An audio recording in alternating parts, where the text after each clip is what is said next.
New Zealand June 30వ తేదీ 2025. ఈరోజు దేవుని వాగ్దానం.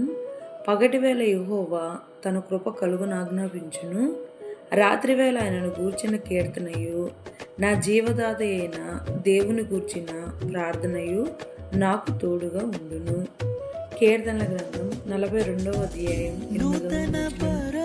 యెహోవా యందు భయభక్తులు గలవారి చుట్టూ ఆయన దూతలు కావలిగా ఉండి పగటి ఎండ దెబ్బైనను రాత్రివేళ వెన్నెల దెబ్బైనను తగులనివ్వక కాచి సంరక్షించుదురు. అటువంటి మహనీయుని మనము పగటి వేళ ఆయన కృప కొరకు చూచువరమే, రాత్రివేళ కీర్తన గానములకు మరియు అన్ని వేళల జీవదాత అయిన దేవునికి ప్రార్థన చేయువరమే యేసయ్య తోడును భరోసాను మన జీవితంలో